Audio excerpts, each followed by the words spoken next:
Welcome to Tokyo Wave, recorded in a live studio in Harajuku, Japan, with your hosts Aaron and Parker.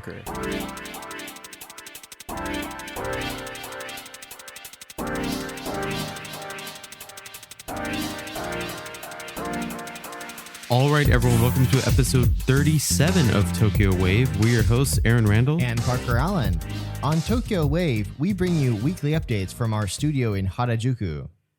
Join us in segments featuring this week's top news, political happenings, business, and other random garbage. To get us started, here are this week's top news highlights. Japan plans to ban sales of new gasoline cars in mid-2030s. NTT Docomo unveils 2,980 yen data plan, the cheapest among Japan's top carriers. Casino winnings of non-resident foreigners to be untaxed in Japan. This week in Japan. All right, so here's this week's top news story. Japan plans to ban sales of new gasoline cars in mid-2030s.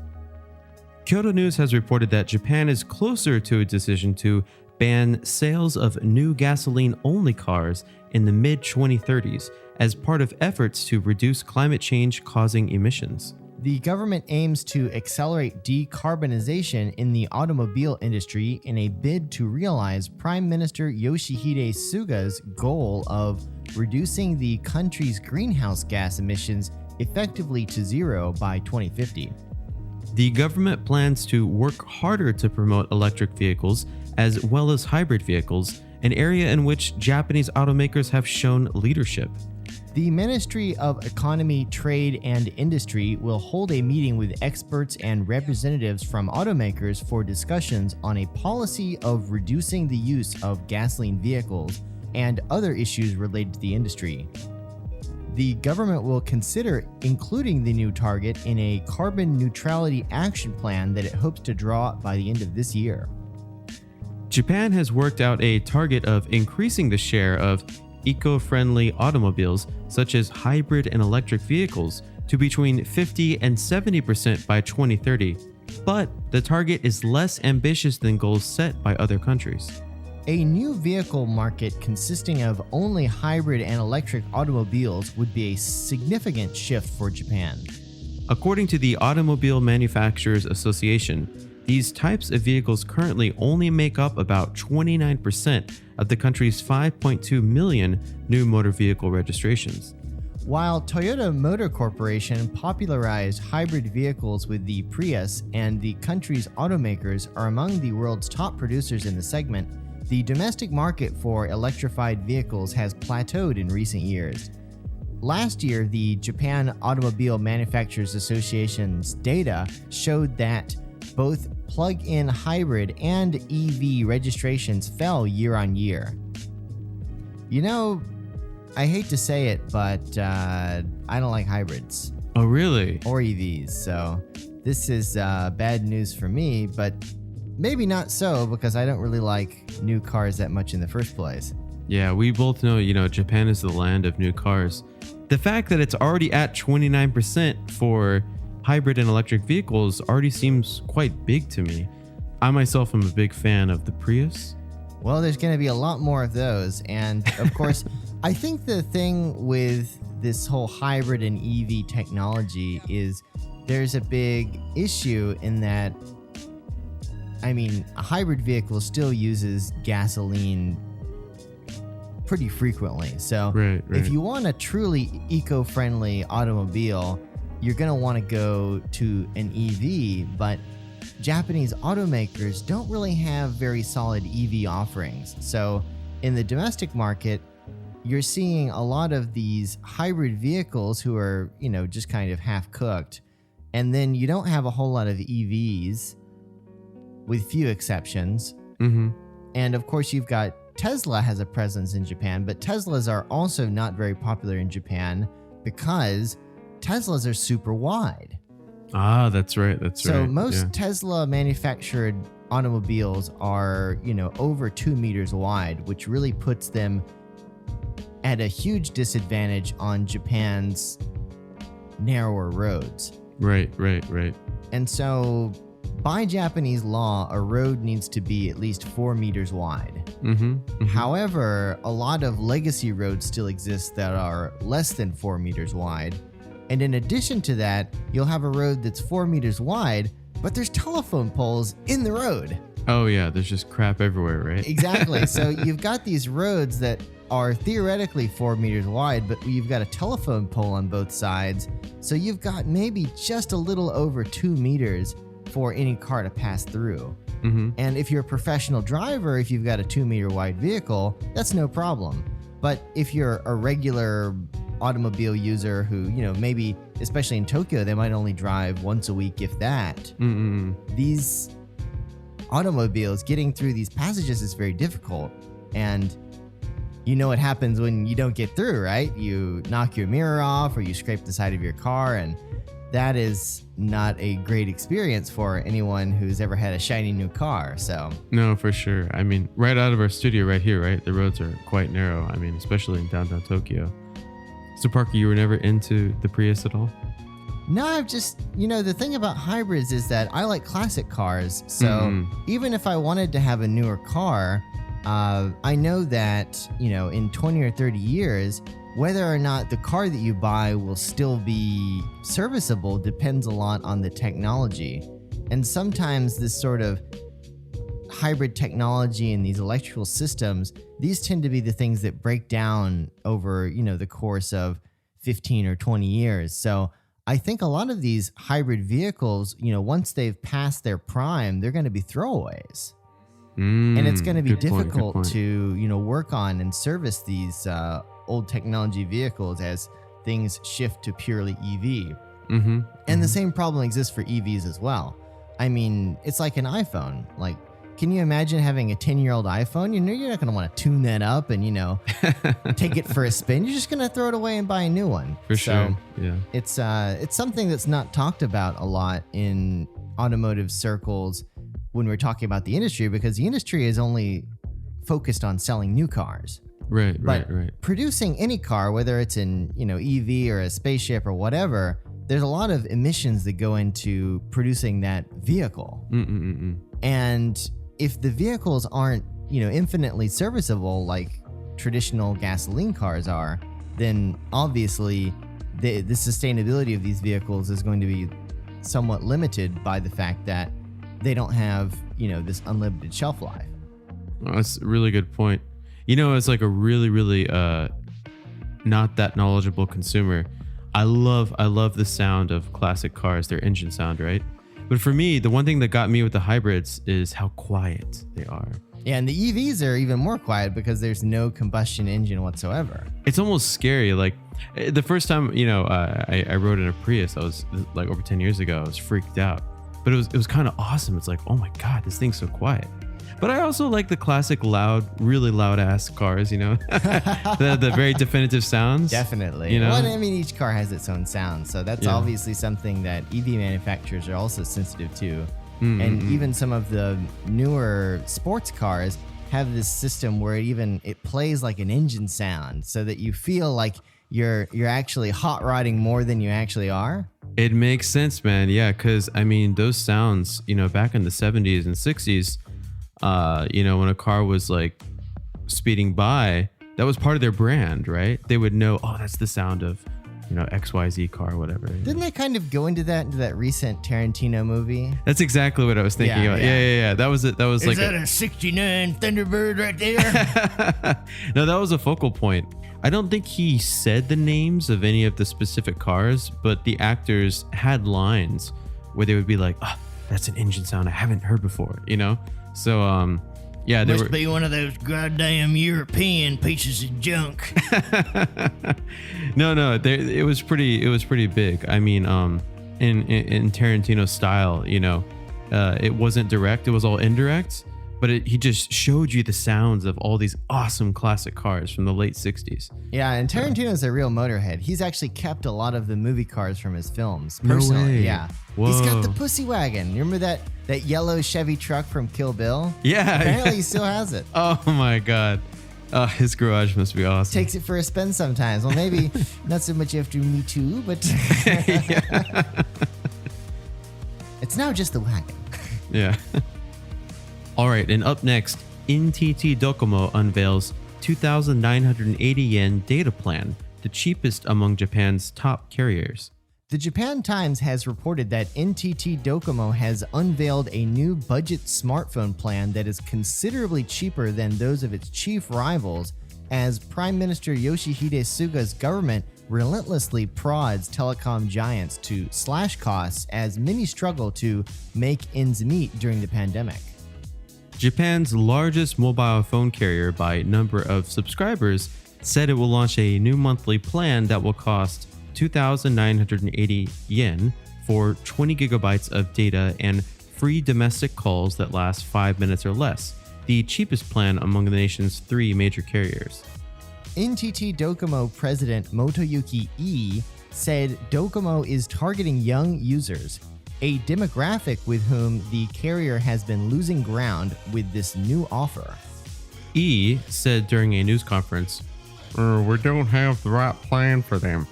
We are falling behind, so we need to make a competitive offer. President E also said that Docomo is looking to lower fees for other plans as well. So Aaron, how much money do you pay a month for your phone? I pay about ichiman, 10,000 yen. I pay about 20,000 yen. I mean, okay, so is it, personally, I don't mind paying a lot for a phone. I mean, everything's mobile now. I hate the cheap plans here in Japan because, as we were just talking about, you're limited to 5 minutes per call. Imagine you're on a business call and it just drops. You have to call them back every 5 minutes. And so some phones have this feature to where they automatically cut off after 5 minutes.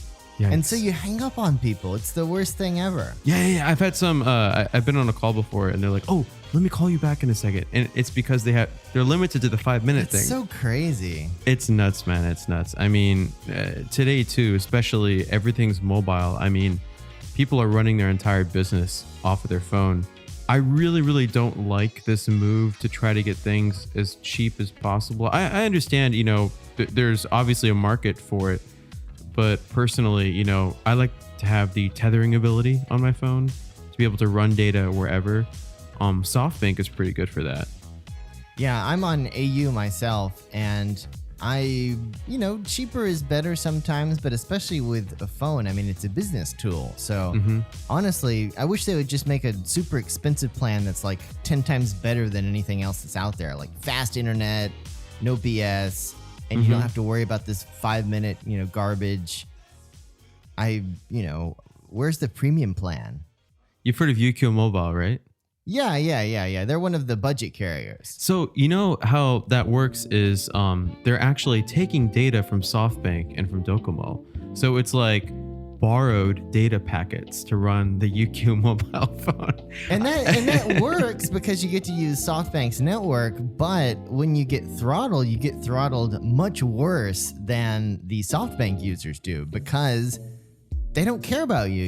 You're a third world citizen in the world of mobile subscribers because you saved $5 on your mobile bill.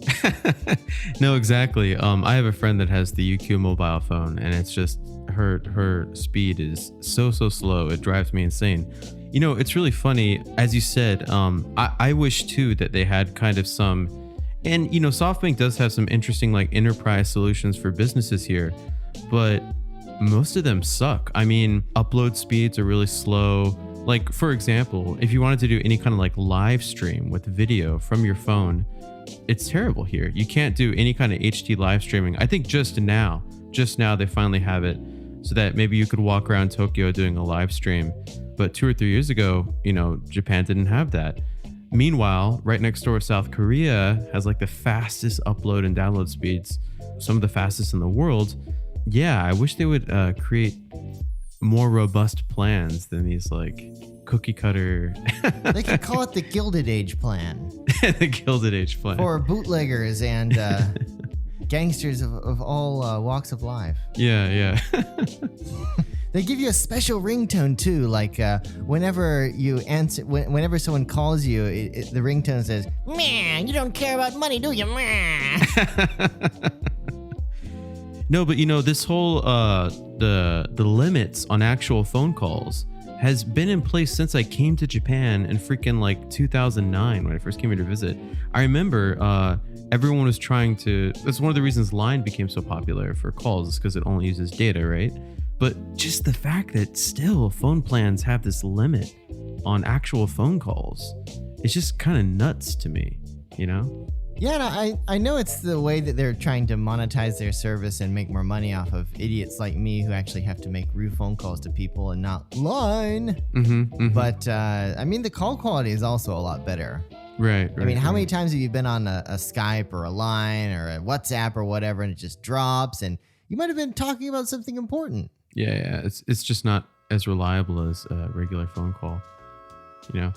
I've noticed too, a lot of Japanese don't realize that they have unlimited calls on their plans. Sometimes I'll call them instead of lining them. They're like, "Can you line me? This is probably costing money. I don't know about my contract, you know." Whoa.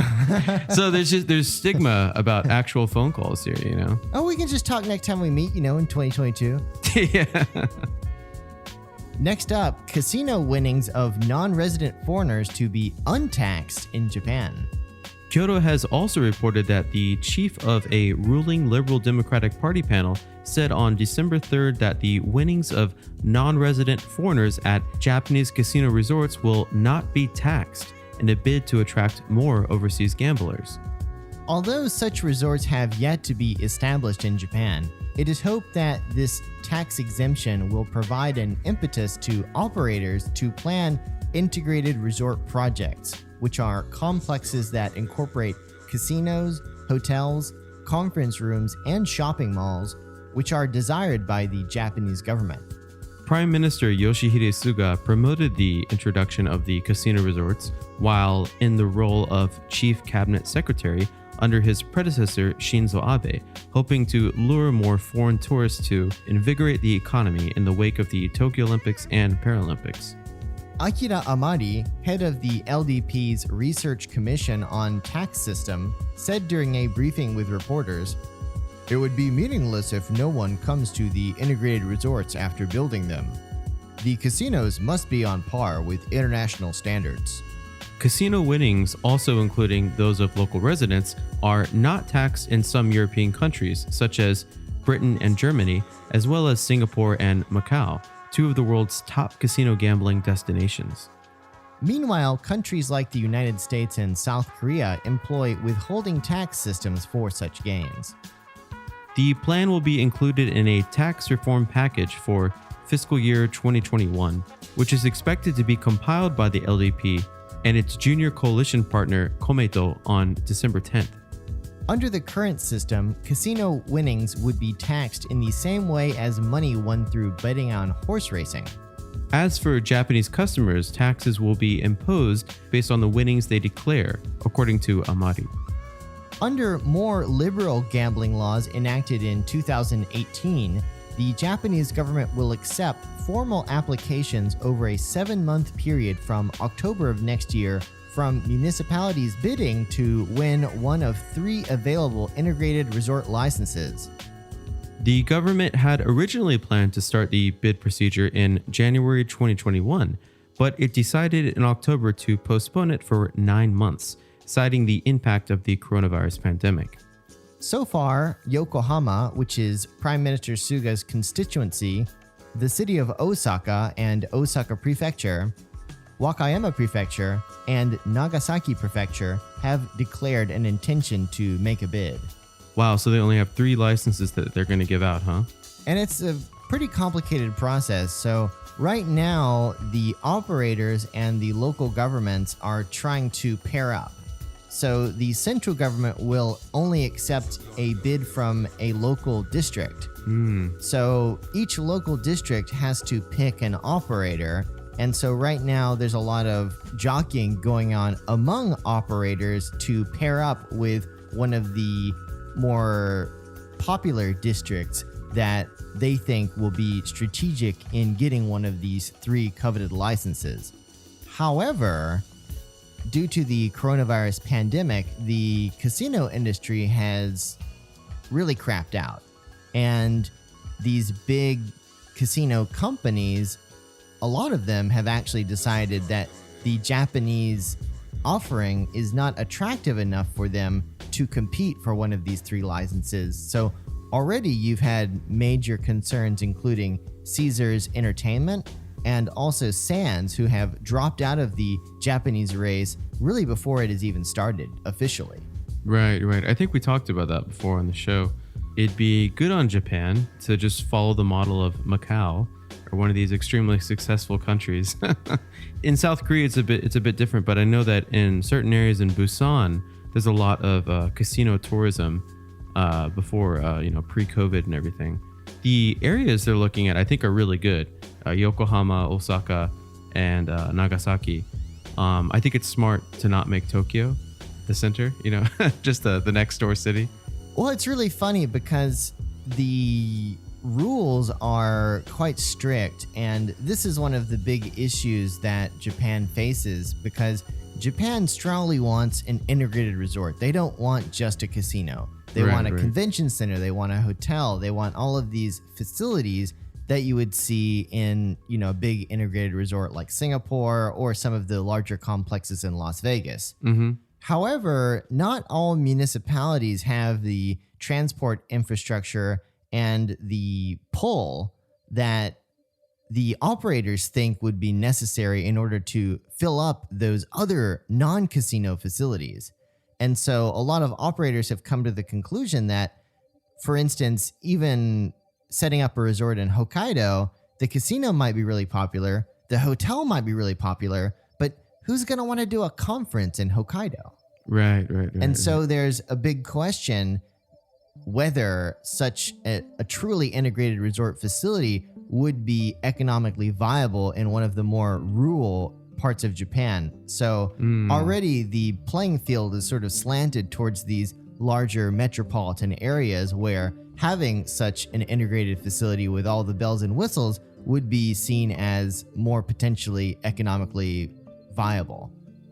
You got 100 million people to come to your hotel in just the past 4 months? Yes, we have a very nice swimming pool and a convention center. Do you guys have a casino too? Yes, we have a casino.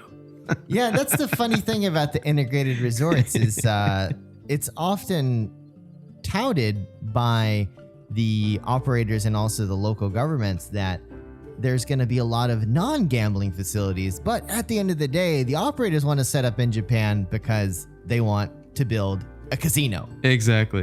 That's where the money's at, right? Exactly. I mean, to be honest with you, hearing about, the integrated facility, it just makes me think. I've heard a Japanese person say to me recently, iwaki shiyasui, easy to make an excuse for. So, if they have like 10 different activities that you can do, and just one of them is casinos, but then on the whole, they're reporting that, oh, wow, we grew our hotel and our business by 500% last year. They can, talk about, how wonderful their dining hall is. And yeah.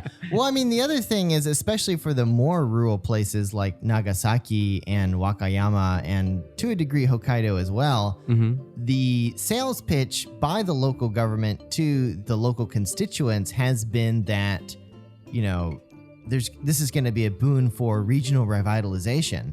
And all of these foreign tourists are going to be coming to the local region and spending money in the local economy. But the data shows pretty overwhelmingly that the people who visit these integrated resorts, because they've got all the bells and whistles, tend to just kind of stay there. Okay. So there is a big question whether there will be such a spillover effect into the local economy. And a lot of data suggests that the answer is not really. Yeah. No, I imagine too, traveling to Singapore or one of these other casino cities, you just stay at the hotel, right? You just the hotel is its own ecosystem, right? You don't need to leave. As a matter of fact, you can just go to the top floor and go to this beautiful pool, right? So I can imagine them not taxing it too is quite surprising, because with that in mind, if these people are going to come and we're going to see a boom in casino tourism, if none of it's going to get taxed, how is it actually going to go back into the economy? What this tells me is that the government is afraid that a lot of the more prominent operators are going to drop out. I mean, some of them already have dropped out of the race. And I think the government looks to the larger, more prominent operators as important to their sales pitch in building a successful, truly integrated resort with over 50% of revenue coming from non-gambling sources.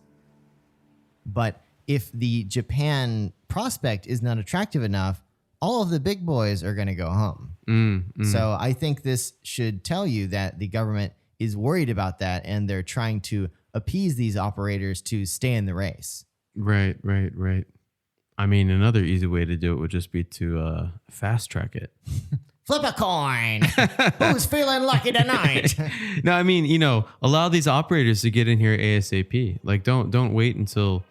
Obviously, we're dealing with government and bureaucracy, but instead of no tax announcements, just allow these operators to come in ASAP. Well, I mean, these conversations have been going on since the mid 2010s. So from the view of the operators, I mean, it's been pretty ridiculously slow. And whenever some sort of politically inconvenient thing, like the latest thing to happen was, of course, that illegal donation that you saw, I think it was that last year, the year before, that became a big scandal and once again reduced public support for these integrated resorts, which wasn't really that high to begin with, but that just keeps on delaying the process. And so really it's of questionable attractiveness when you're thinking about a travel and tourism and casino industry, which has really been hurt by the pandemic. All right, and up next on The Weird Thing of the Week, we're going to talk about Christmas in Japan. You're now listening to Tokyo Wave. The Weird Thing of the Week. Oh, hell no! Okay. So recently, the Mainichi reported that this year, Santa Claus isn't coming to town. Wah, wah. So Father Christmas's annual Japan visit was canceled over the coronavirus. And no, this is not a fake news story. Actually, every year for the past 30 years, a Finnish Foundation certified Santa Claus has alighted in Japan to celebrate the approach of Christmas, which has become a hallmark of the season. This year, however, St. Nick's visit has been canceled by the coronavirus pandemic. Oh, ho, ho. Sorry, kids. Santa's got the coronavirus. Well, he is in a high-risk category. Oh, God. Santa's big tummy didn't serve him well through this pandemic. So in an ordinary year, around late November to early December, a red-hatted and bushy-bearded Santa would have graced the cabin of a Finnair jet to make the journey to Japan. Once in Japan, Santa typically traveled across the country to give gifts to children and also participated in various local events. A Finnair representative said, "Unfortunately, the new coronavirus has made it impossible for Santa to come. When things get better, we want to bring him over again. Although it's difficult now, we hope people will take care of their health and have a happy Christmas." It's so sad. Dude, so my friend who works at a travel agency meets this Santa every year. Really? He comes and visits one of the biggest travel agencies here in Japan. And this dude looks like Santa. No kidding. Yeah, I mean, it's like the real deal. It's the real deal. It's the real deal. And yeah, like he comes over, like, I think I don't know if it's a private jet, but yeah, what is it? Finnair. He's on like a big plane all by himself usually, like it's That's like crazy. Yeah, I don't think the airline industry can bankroll that sort of thing, especially during the pandemic. Yeah, this is like a big PR investment, but and actually I've seen on social media when my friend told me about it, she was showing me other photos of, he just takes pictures with, thousands of Japanese people and goes to all these different events and stuff. Not very pandemic friendly. Yeah.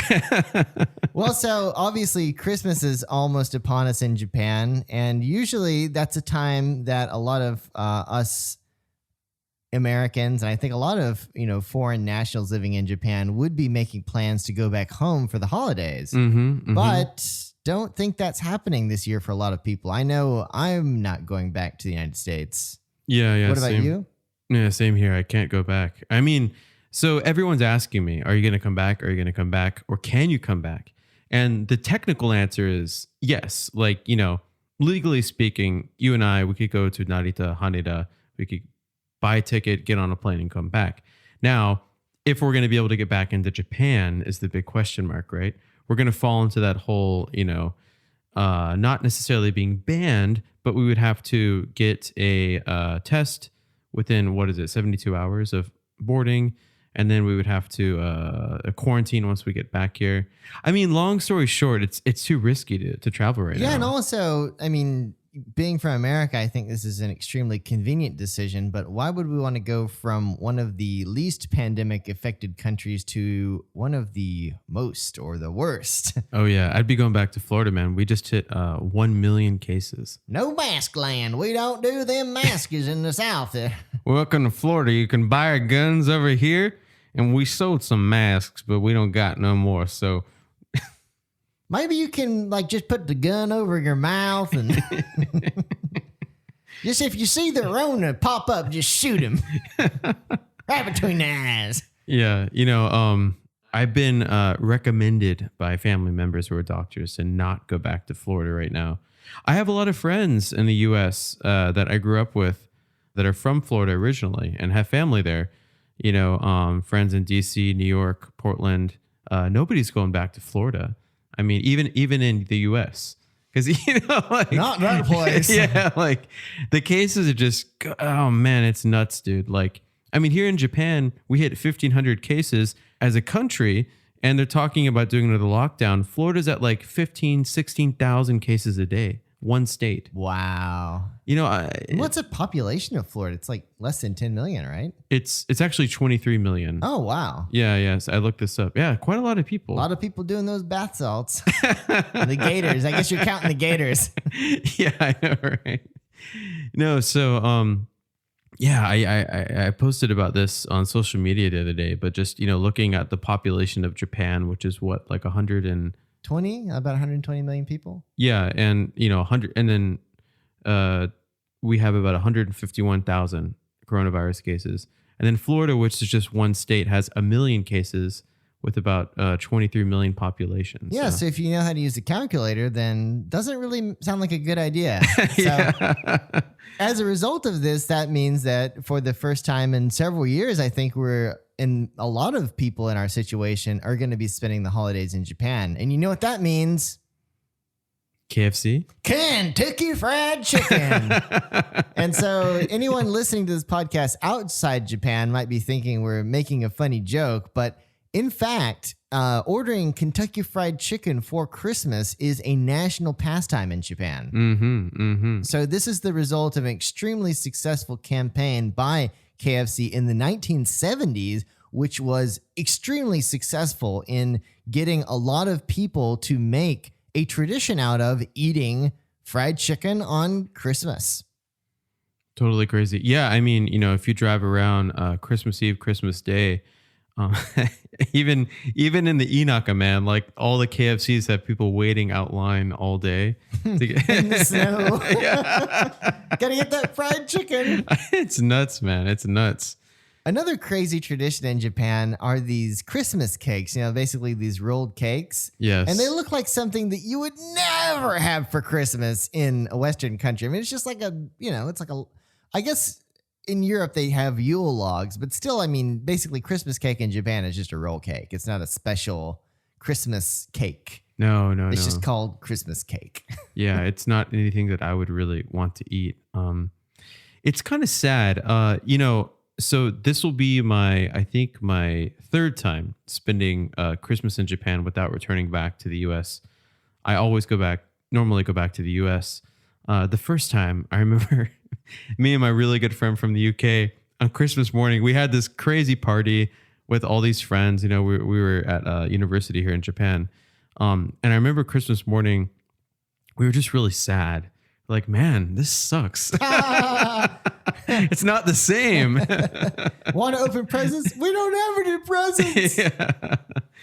So yeah, it's gonna suck. You know what we should do? We should just buy up a bunch of like old Nintendos and then wrap them up, and then on Christmas morning we can relive our childhoods. Yeah, hey. Oh, it's a Nintendo 64! Oh my god! Not a bad idea. Not a bad idea.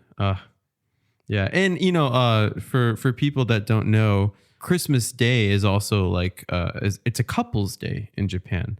So couples will go out and I guess is it only non-married or is it married and? That's a good question. I'm not actually sure about that, but for the hotel industry, this is also a huge boon for the hotels, especially those in central Tokyo, because that, I mean, pre-pandemic, I mean, any nice hotel in a central metropolitan area would be fully booked for Christmas because that is the night to celebrate being a couple by staying in a hotel and doing couple things.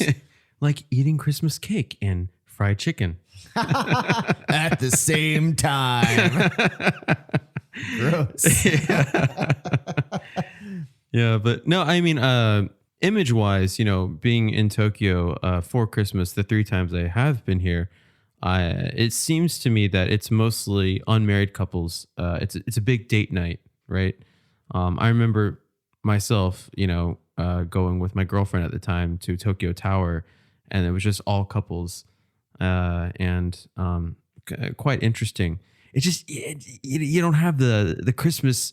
The Christmas spirit is not here, man. Like, the American Christmas. Like, well, I think, there's no, you don't have like a massive tree in your house and, it's the family element obviously isn't there. So that's really, I think it's ironic. I mean, of all of the holidays where, Japan is all wholesome and America is this big bacchanal, Christmas is like the only real wholesome holiday. I mean, maybe we've got Thanksgiving too, but yeah.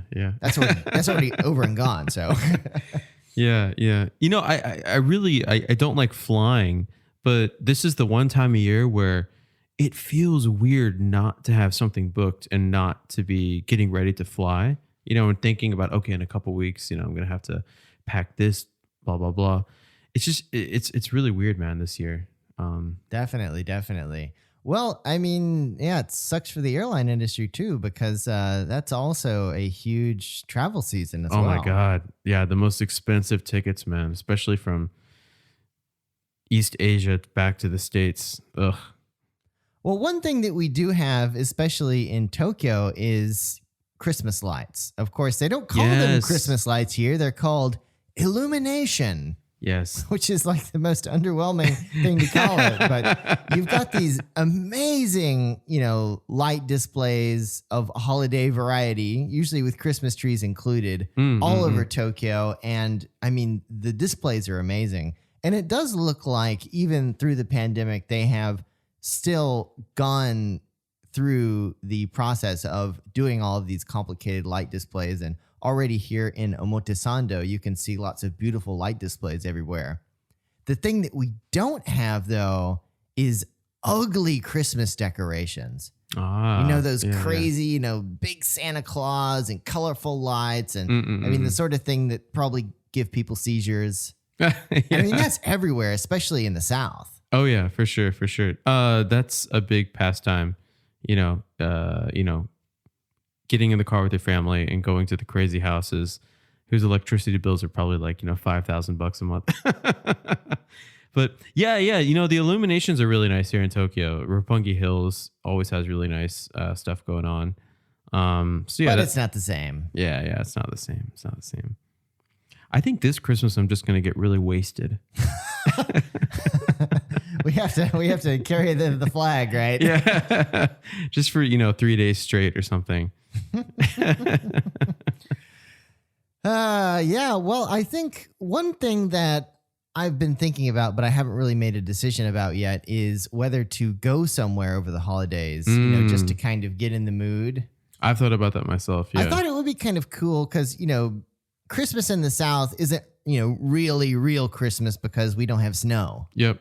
True. And so we could ostensibly go somewhere where it snows and, get that part of the holiday experience taken care of. But even then, I don't know if you go to like a hotel in a rural Japan where it does snow, if they would have that sort of, Christmas spirit that we are so in dire need of. Yeah, I think you'd really have to go probably somewhere more in the city, especially to kind of get the Christmas stuff. Like, you want to get the hot cocoa. You want to, get the alcohol. We've got the alcohol. Maybe you just need a Starbucks and a liquor store nearby. At Yeah, the hotel. exactly. That'd be enough for me. Hey, Google, is there a hotel that's got a Starbucks and a liquor store inside? And it's snowing. That's all I need. That would be great. There's actually snow in the Starbucks. Yeah. Actually, now that I've narrowed it down to that, I think I could probably find somewhere to go. We've got the parameters. Yeah. Hey, listeners. That's right. You listener right there. Who do you think should be our next guest on Tokyo Wave? Let us know. Drop us a line at wave@tokyowave.jp. We hope you enjoyed Tokyo Wave. If you haven't already, you can subscribe to our podcast on Apple Podcasts, Spotify, SoundCloud, and YouTube. Join us again next week on Tokyo Wave.